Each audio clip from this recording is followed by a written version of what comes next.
This is the review for test 3 in Math 123. Number 1, the Sugar Sweet Company is going to transport its sugar to market. It will cost $7,500 to rent trucks plus $175 for each ton of sugar transported.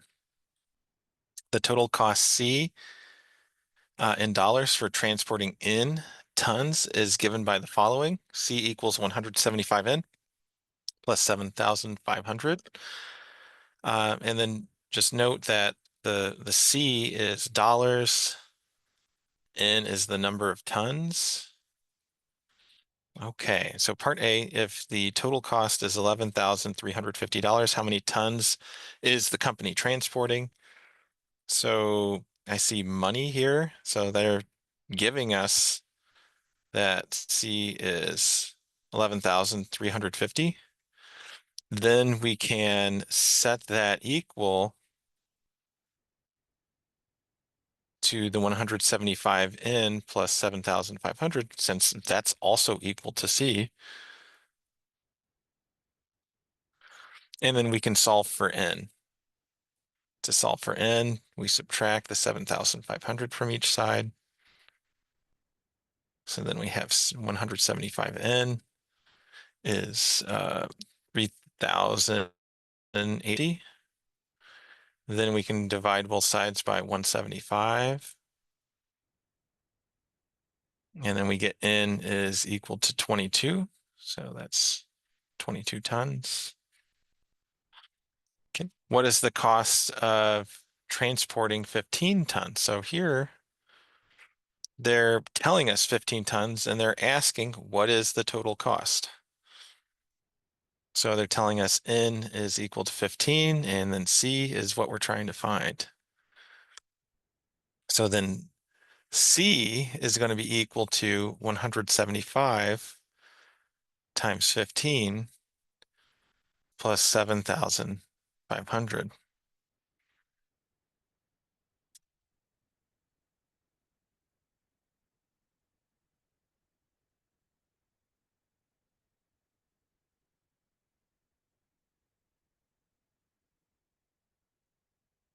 So we get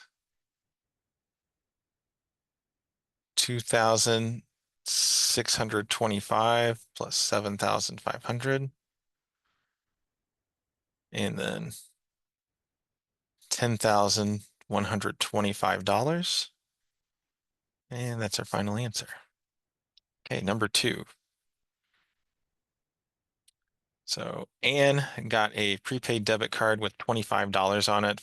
For her first purchase with the card, she bought some bulk ribbon at a craft store.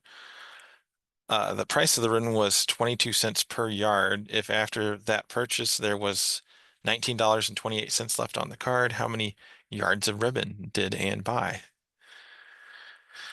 Well, we can see that it's telling us 22 cents per yard. So we have to be careful here. So that's 22 cents, but everything else is in dollars. So let's convert that to dollars. So that's $0.22, which, you still just say 22 cents, but let's write it that way.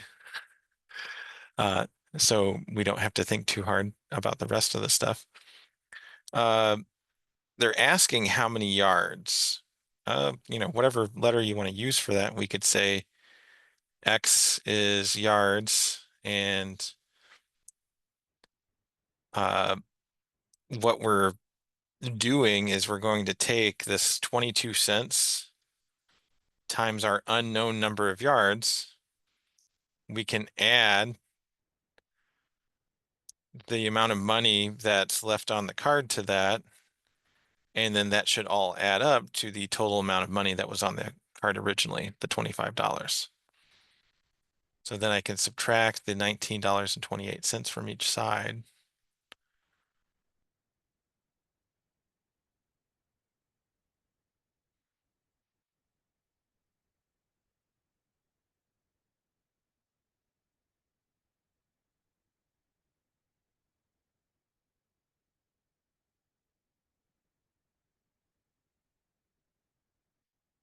and I get $5.72. Then I can divide each side by the 0.22.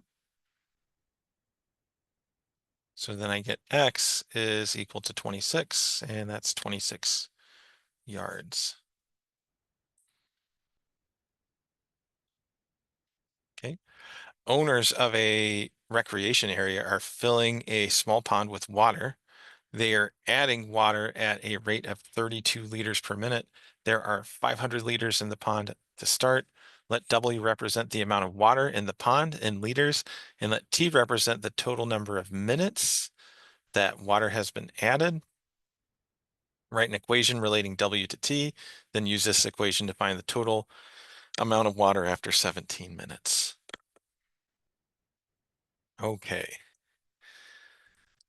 So I see a rate right here of 32 liters per minute, and then we have 500 liters to start. And the slope here, right, the rate, that's the thing that's going to get a variable on it. And it's 32 liters per minute, and then we're letting T represent minutes. So the amount of water, W, is going to be equal to 32 times T plus the water that was already in there, the 500. Now, if you wrote 500 plus 32T, that is also correct.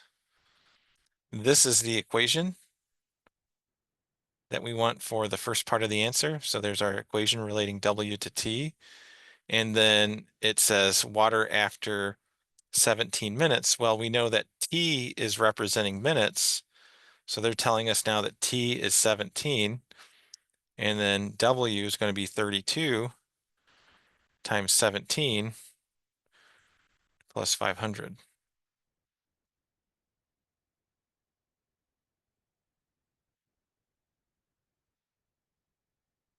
Okay. So we have 544 plus 500. So we have 1,044 liters.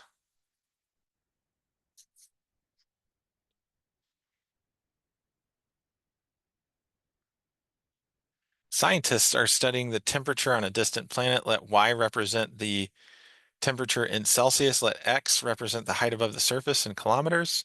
Suppose that X and Y are related by the equation Y equals 38 minus 3X. Answer the questions below. Note that a change can be an increase or a decrease. For an increase, use a positive number. For a decrease, use a negative number. What is the temperature on the surface of the planet? So the temperature on the surface of the planet, since X is the height above the surface, at the surface, the height above the surface is 0. So this is the it's kind of like the initial temperature, but in this case, it's not time, it's the distance. So it really makes a lot of sense to just kind of set X equal to 0 and then find that Y is 38 minus 3 times 0, which is 38. But if you just said, well, that's just like the y-intercept, perfect. That's exactly what it is. What is the temperature change for each kilometer we go up from the surface? So for each kilometer we go up, it goes down by 3. So going down by 3 would be -3 degrees Celsius. So this first part was secretly the y-intercept, and then the second part was secretly the slope.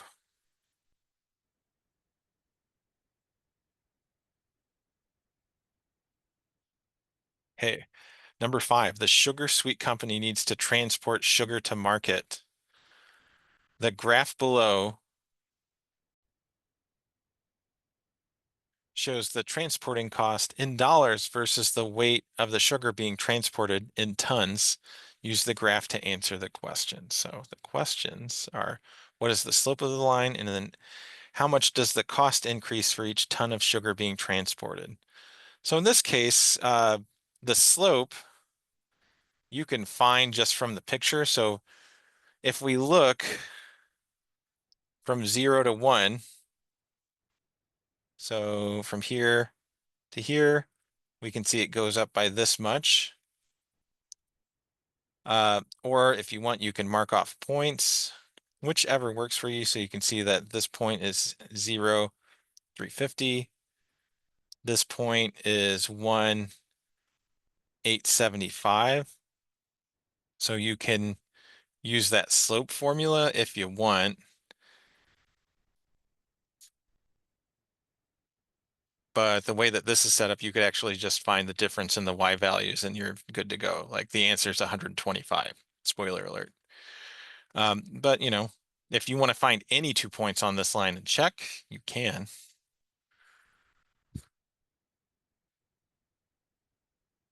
So I get 125 over 1, which is just 125.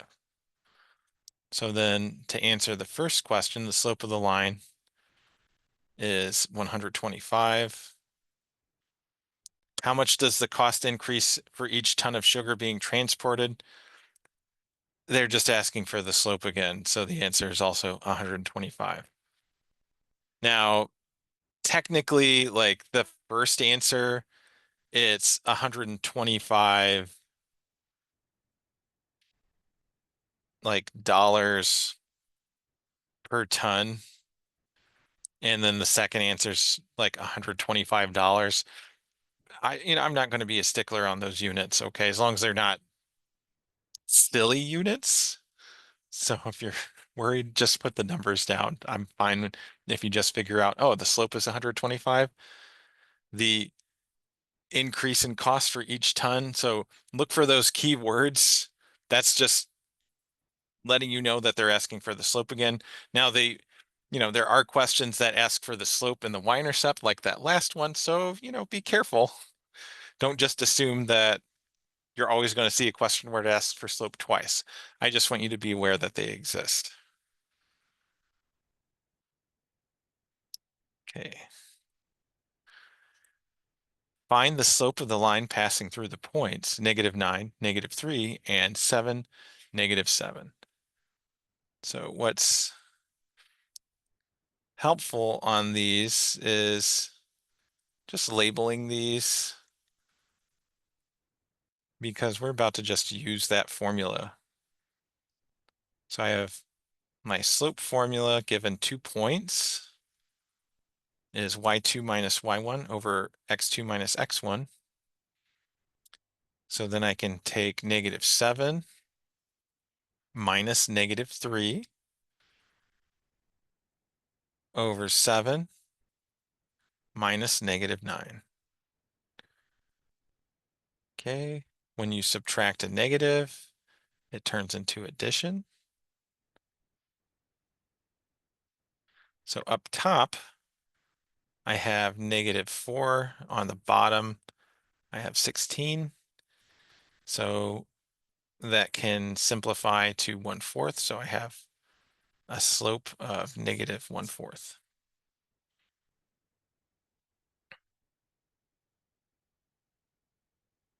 Suppose that the future price P of t of a certain item is given by the following exponential function. In this function, P of t is measured in dollars and t is the number of years from today. So we have P of t equals 1,400 times the quantity of 1.022 raised to the t. Find the initial value of the item. That is just this number right here. So 1,400. Okay. Does the function represent growth or decay? So our B is bigger than 1, which means that it is a growth factor. So when that thing in the parentheses being raised to that variable, that's your growth or decay factor. If it's greater than 1, it's growth. If it's between 0 and 1, it's decay. By what percent does the price change each year? So we have those formulas that you have to have memorized for this test. So B is 1 plus the relative change is one of them. And then the other one is that the relative change is equal to B minus 1. So relative change gives us the percent increase or decrease as well. So I can take this 1.022, subtract 1, and I get 0.022, which is a positive 2.2%. So 2.2, and they already have the percent sign there.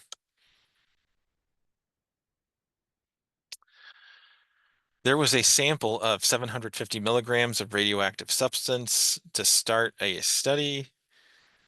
Since then, the sample decayed by 3.6% each year. Let T be the number of years since the start of the study. Let Y be the mass of the sample in milligrams. Write an exponential function showing the relationship between Y and T. This one is only asking for the function. It's not asking us to solve for anything, just a function in terms of Y and T. So you can think of this as Y equals C times B to the T, and we need to figure out what C and B are. So C is my initial value. So that's the 750 milligrams. And then my B, I have that formula, 1 plus the relative change. So if we look right here, that's giving us a relative change, but we also have to look at that phrasing, right? So it says decayed by 3.6%. So that's negative 3.6% or negative 0.036.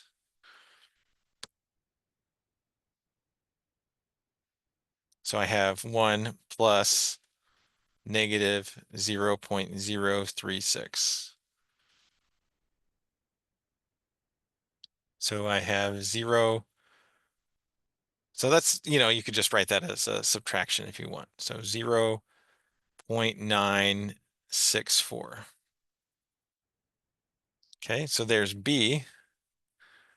And now I can just put everything together. So Y is 750 times 0.964 raised to the T. And we can see that our B value is between 0 and 1. And this is supposed to represent decay, and we can see that it is representing decay. A laptop computer is purchased for $1,600. After each year, the resale value decreases by 25%. What is the resale value after 3 years?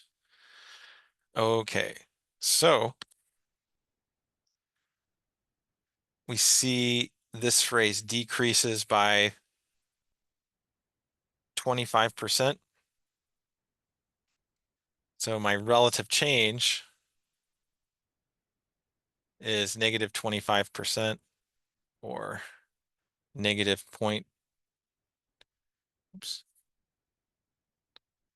negative 0.25. So my B value is going to be 1 minus 0.25, so I get 0.75.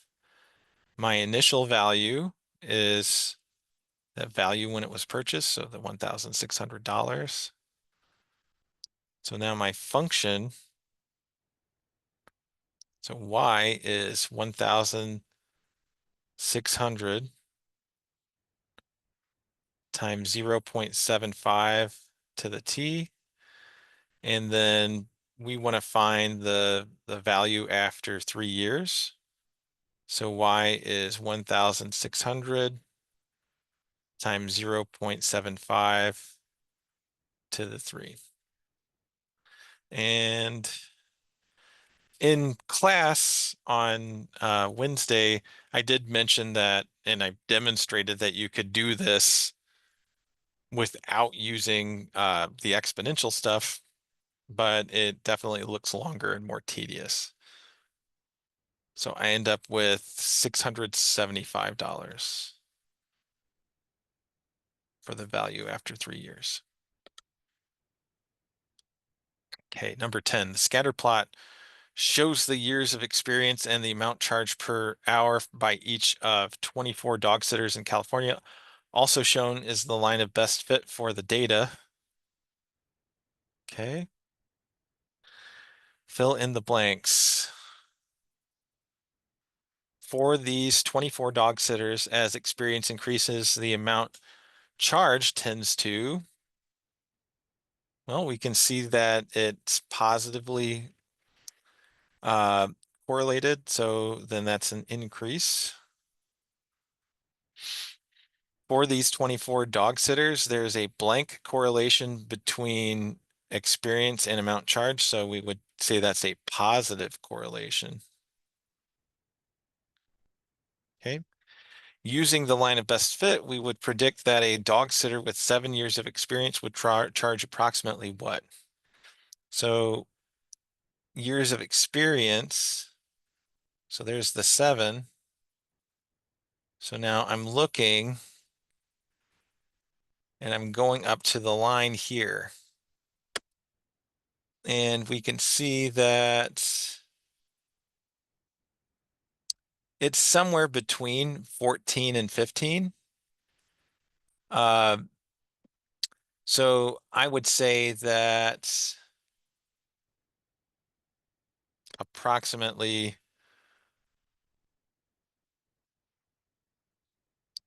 $14.50 per hour or something like that. Uh, so we can see that, like, if we run this over here, it's somewhere in between. I'm not going to be super picky about it as long as you give me some value that's between 14 and 15 if we had a problem like this. As long as you're in the ballpark and uh, you have something that is close, like that it would round to that, that's fine. Don't overthink it, okay? But you can always ask me if you need to. And I will let you know if you're overthinking it. Okay. Okay.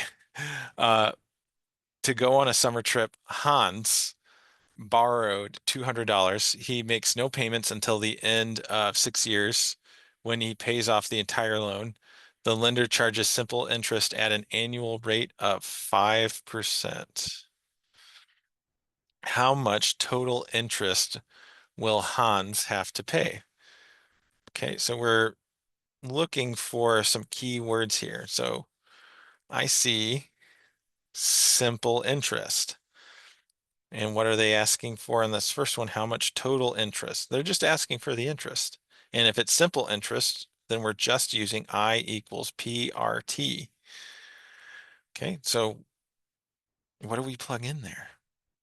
Well, if he borrowed $200, then my P is 200. And he said 6 years, so it's already in years, so that's good to go. So 6 years. And then a rate of 5%, so that's my R. And I need to convert that to a decimal, so that's going to be 0.05. So then my interest is going to be 200 times 0.05 times 6. Okay. So I get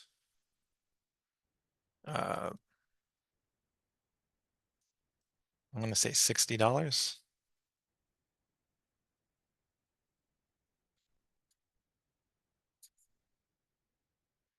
I'll just double check that.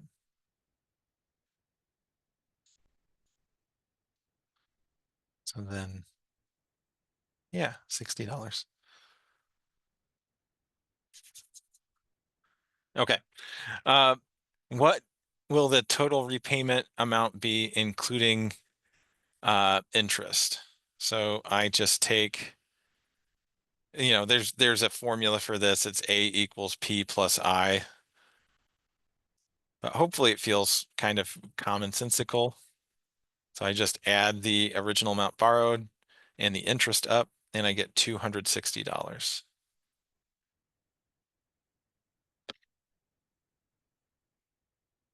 Okay. A bank offers an investment account with an annual interest rate of 1.49% compounded quarterly. Raina invests $3,700 into the account for 5 years. Answer each part below. Do not round any intermediate computations. Round your final answers to the nearest cent. Assuming no withdrawals are made, how much money is in Raina's account after 5 years? So now here's some keywords here. Compounded. Okay, and then quarterly. All right, so it doesn't say compounded yearly, so we have to use the general compound interest formula. Now this general formula, it's giving us our A value. It's giving the future value. It's not giving the interest. It's giving everything, like the total value of the account. And it's P times the quantity of 1 plus R over N raised to the N times T. Okay. And we have P is the original investment, 3,700. R is that 1.49%. So it's going to be 0.0149. N, that's that compounded quarterly. So quarterly is telling us that N is equal to 4 because quarterly means it happens every quarter or every 1/4 of the year. So it happens 4 times in 1 year. And then T, how many years was it? 5 years. So then to get the total amount of money, it's going to be 3,700 times 1 plus 0.0149 over 4 raised to the 4 times 5. And again, that exponent can be dangerous. You can multiply that out in your head before you type it into the calculator. If you do want to type it in and it's kind of like being typed all in one line, make sure you put parentheses around the 4 times 5.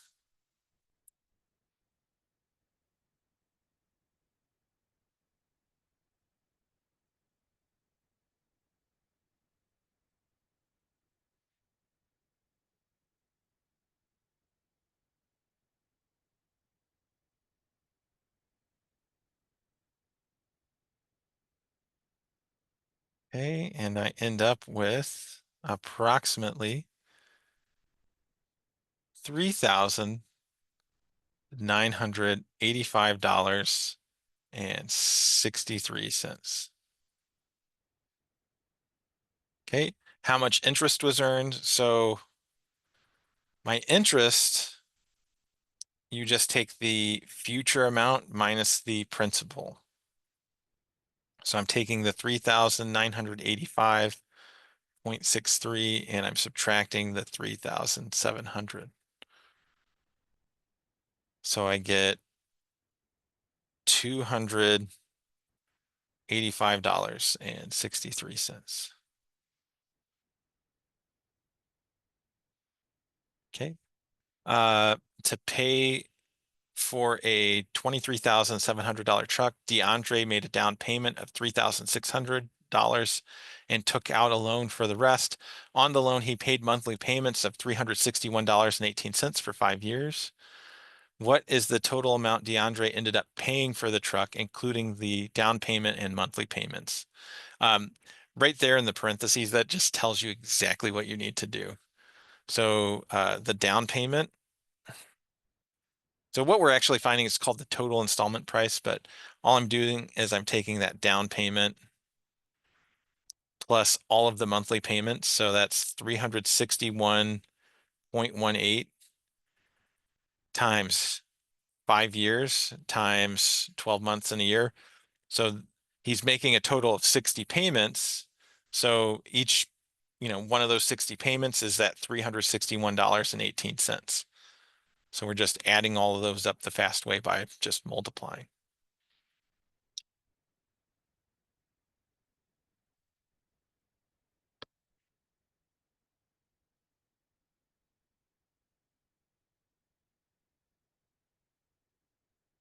Okay, so DeAndre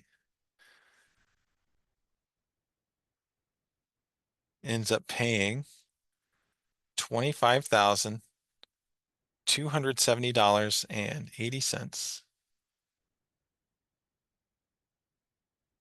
And then how much interest did he pay? We take that amount and subtract the original price. So the 23,700.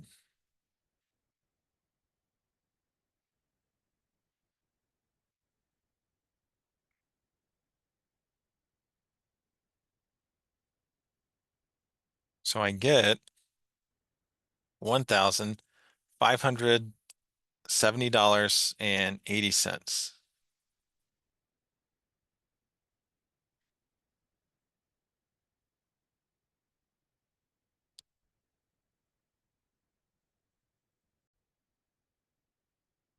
Number 14, Nicole wants to save money to open a tutoring center. She buys an annuity with a yearly payment of $298 that pays 3% interest, compounded annually. Payments will be made at the end of each year. What formula would we use to find the total value of the annuity in 8 years?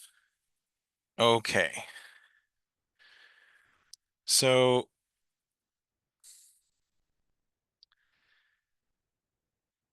let's see.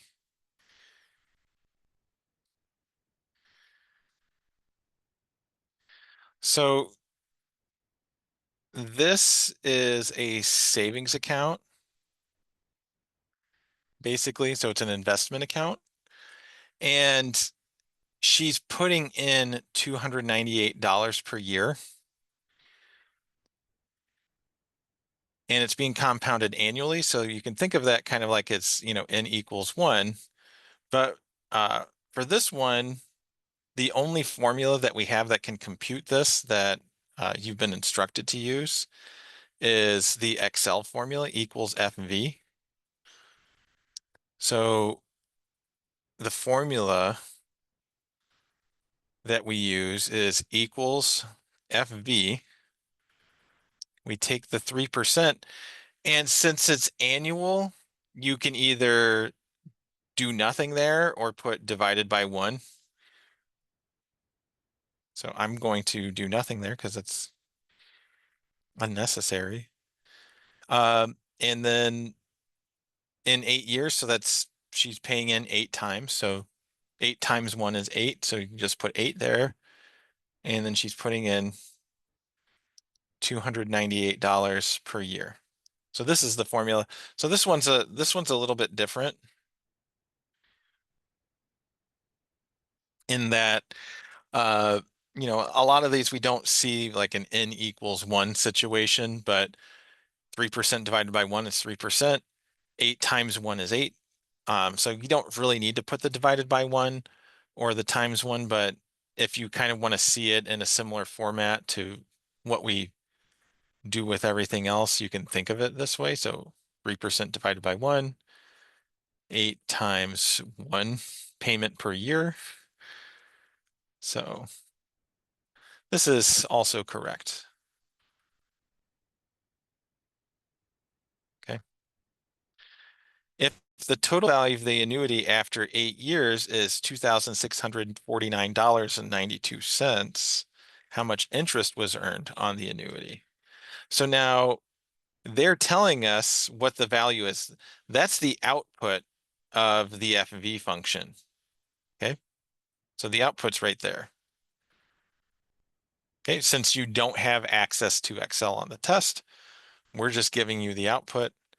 Now, what you need to do is figure out how much was deposited.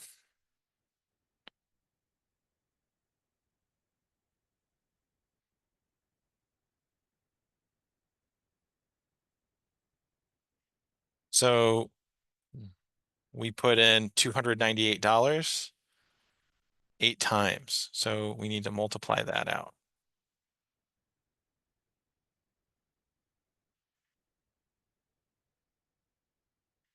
So we have 2,834.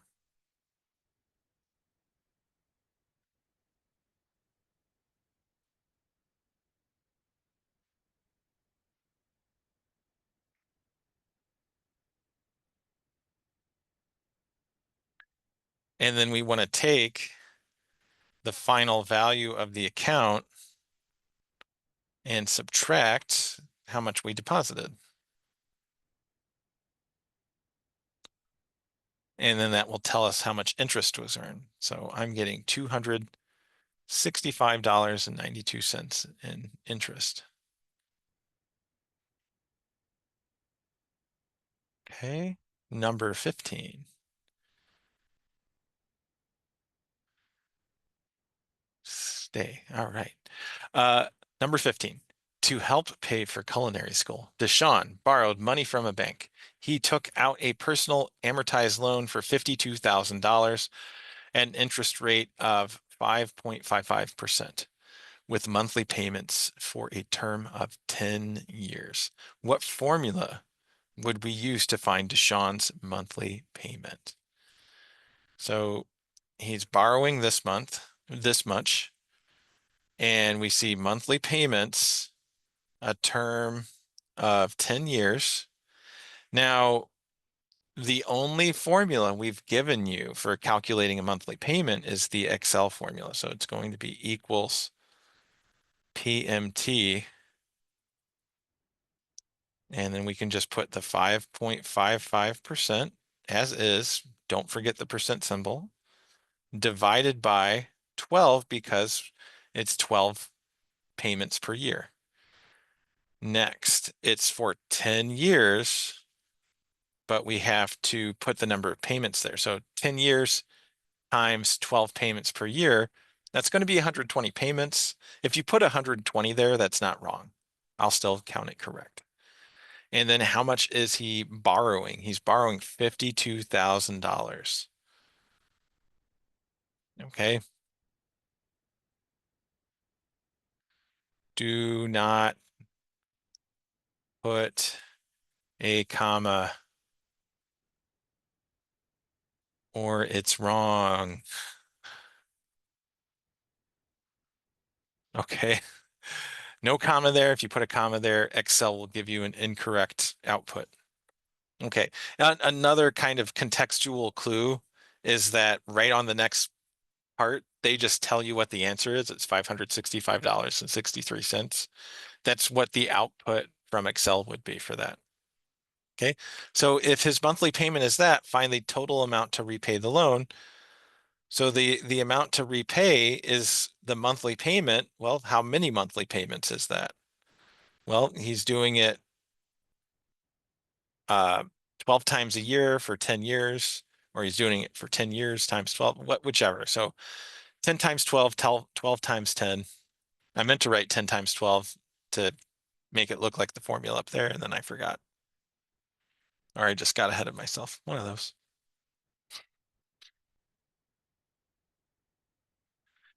All right. He will ultimately pay $67,875.60. How much interest will he pay? Well, take that amount that he ends up paying in total and then subtract the original amount that he borrowed. So then that is going to be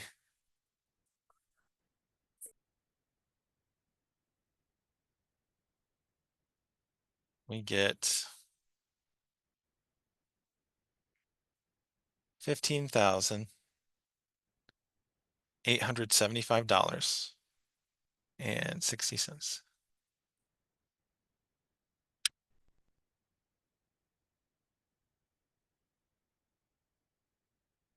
Okay. Number 16, Shin is taking out a mortgage for $256,000 to buy a new house and is deciding between the offers from two lenders. He wants to know which one will be the better deal over the life of the mortgage loan and by how much. A savings and loan association has offered him a 15-year mortgage loan at an annual interest rate of 4.8%. The monthly payment is $1,997.86. His credit union has offered him a 40-year mortgage loan at an annual interest rate of 1.8%. The monthly payment is $748.56. Suppose Shin pays the monthly payment for each month for the full term, which lender's mortgage loan would have the lower total payoff amount and by how much? So all we have to figure out is what Shin ultimately pays for each one of those loans. Uh, so so the savings and loan association, the monthly payment is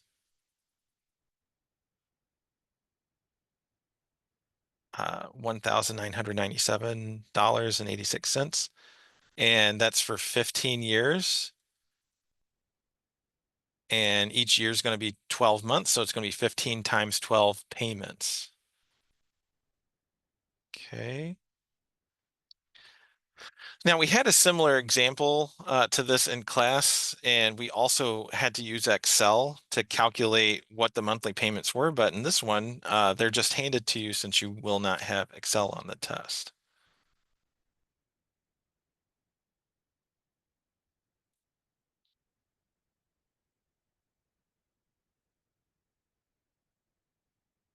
Okay.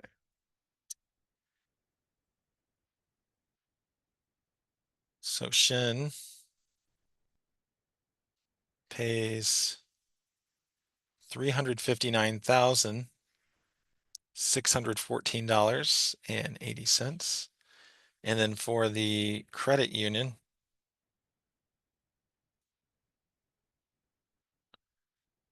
so we have that 40-year mortgage with an annual interest rate of 1.8%. The monthly payment is $748.56. So that's for 40 years. So that's going to be 40 times 12 payments. And that comes up to $359,308.80. So we can see that the credit union is lower.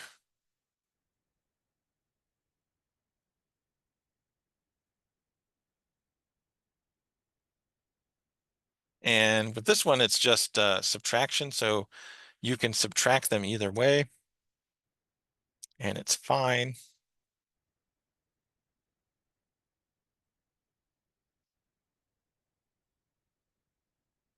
One way you'll be negative, the other way you'll be positive.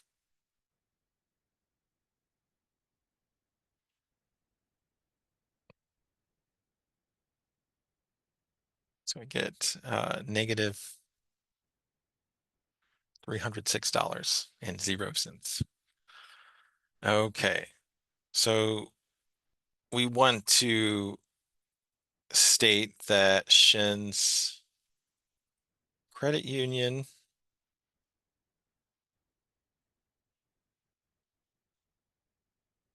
has the lower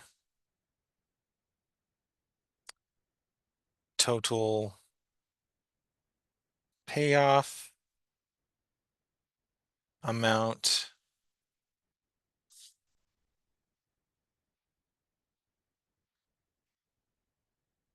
by $306.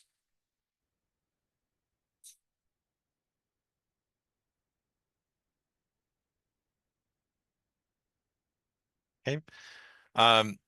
The main point here is make sure you're communicating with me Which one has the lower payoff amount and by how much is it lower? Okay.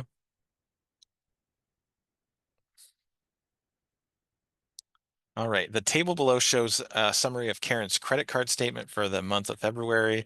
So we have transaction types and amount. So we have an unpaid balance and then purchases made and then payments made. So part A, suppose the credit card company charges 1.4% monthly interest on the unpaid balance from January. How much interest will this be? And it says here that we're rounding to the nearest cent. So I'm just going to take the unpaid balance that needs to be converted to a decimal. So it's going to be 0.014. And it's already a monthly interest rate. So we're not dividing it by 12. It's fine as is. And that's actually going to be squiggly equals.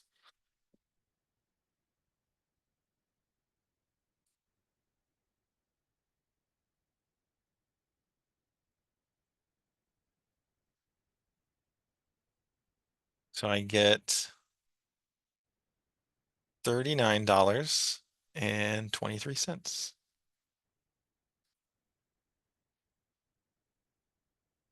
Okay, what will Karen's unpaid balance be on her March 1st statement?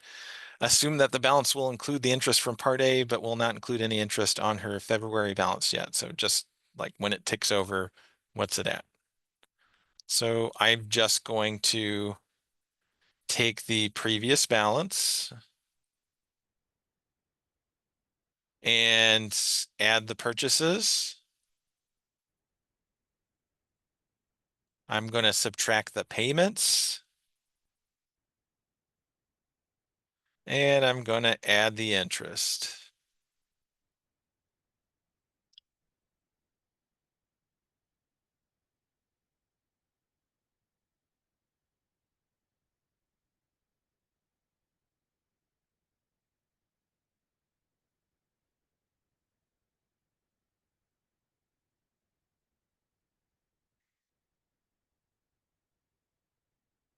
Okay.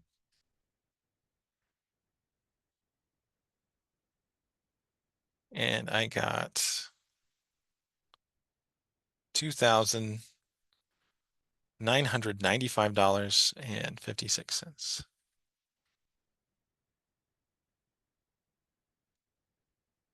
Okay, to help with the startup cost of her new dental practice, Tammy is taking out a $56,000 amortized loan for 10 years at 8.5% annual interest. Her monthly payment for this loan is $694.32. Fill in the blanks in the amortization schedule for this loan. Assume that each month is 1/12 of a year. Okay, so we're figuring out stuff for payment 1 and payment 2, and then for payment 61, given the information from payment 60. So for number 1, or payment 1,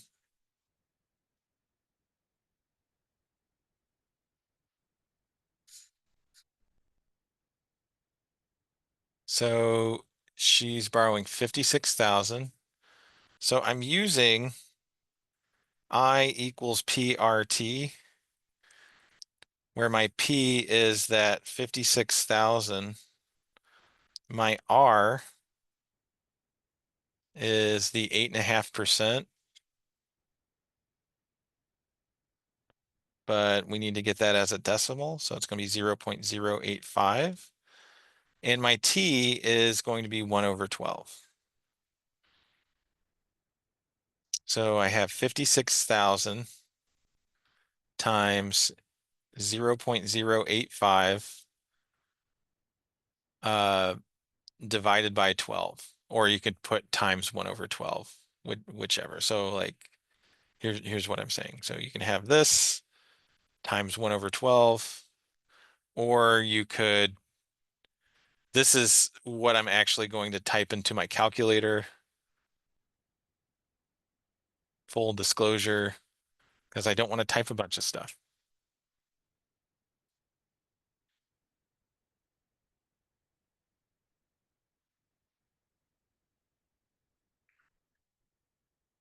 Okay, then I need to round this.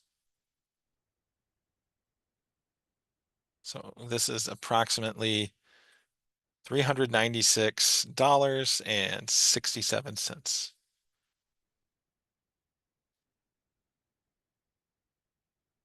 Okay, we're still on payment one stuff. The monthly payment is what?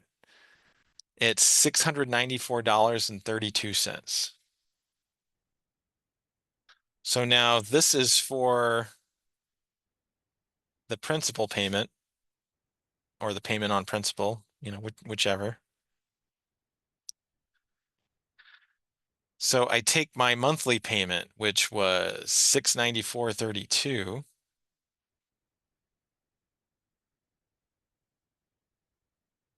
and I subtract my interest payment, the $396.67.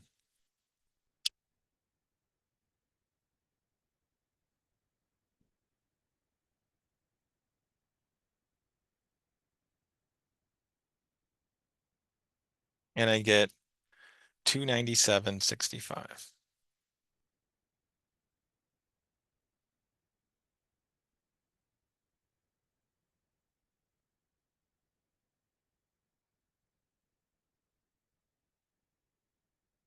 Okay, to get the new loan balance.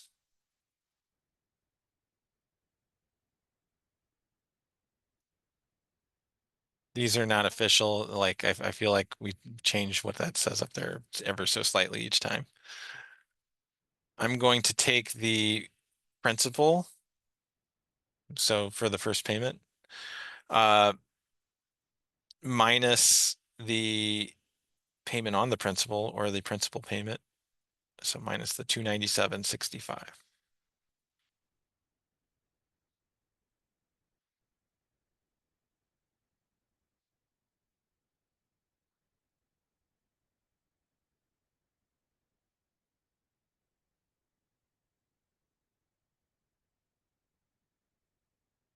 And I get $55,702.35.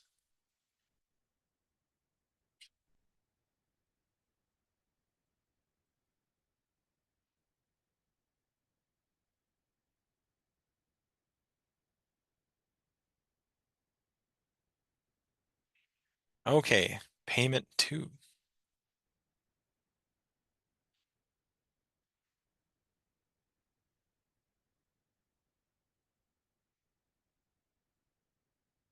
I. So now it's still PRT. The R and the T stay the same. My P changes each time. So it's going to be that balance that we just computed. So that $55,702.35. And I'm multiplying it by the interest rate, so the 0.085, and I'm dividing by 12.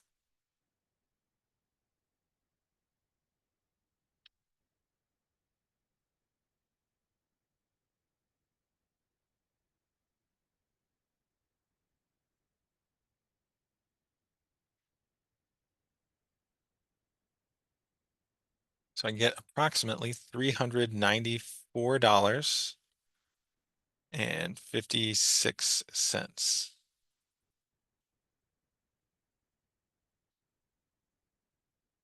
And yeah, that seems pretty sensible. It's going down. I want the interest to go down. That makes sense. And it didn't go down by a lot, so it looks like it's going to be consistent there. Next, the payment on the principal.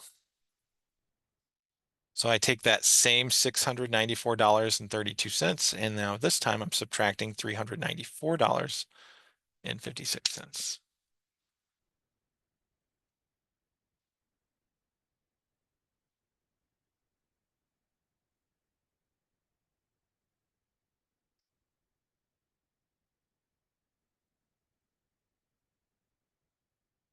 And I get $299.76.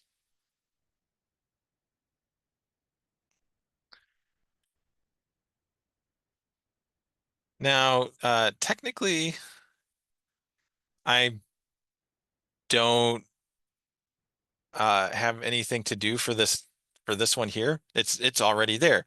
So, why do we have that there? Well, it actually benefits you because now you can basically use this as a check. So are we doing this right?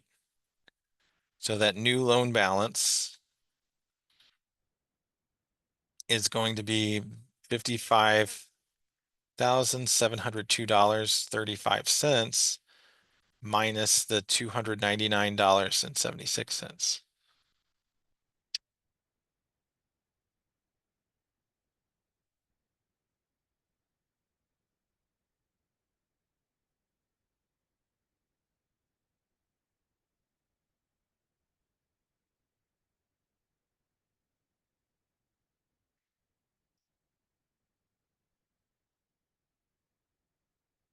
So I have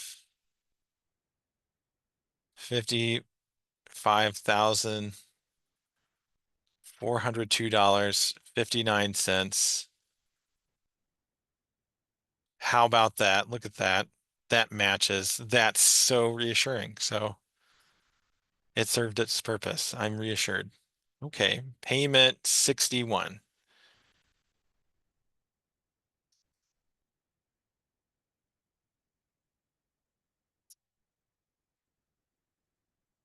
So it's still going to be I equals PRT, except now there's my P. It's $33,841.96.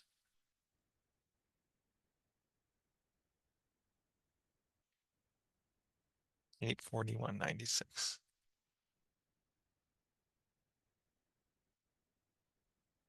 And my interest rate is still 0.085. And we're still dividing by 12.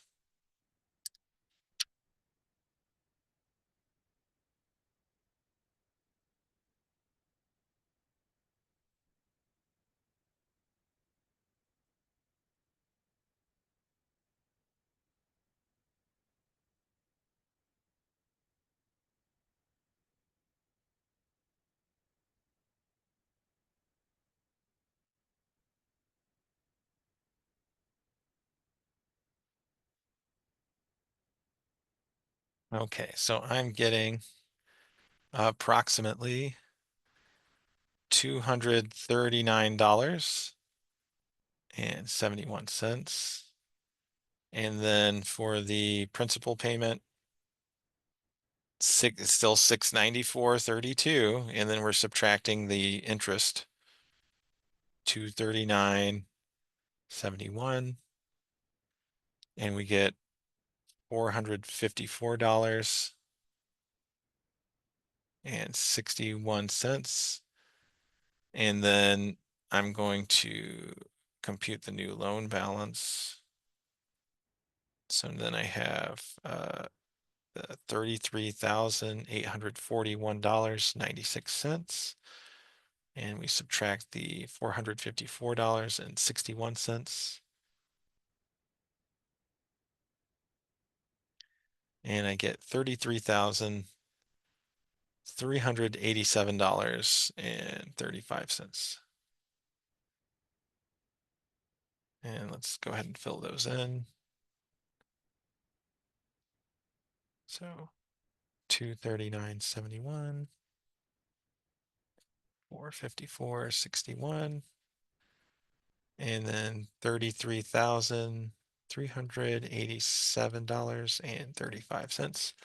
And as far as like sanity checks on that last payment, we can see that these are pretty close. These are pretty close, which makes sense. And we can see that the interest payment is still decreasing, and then the principal payment still increasing.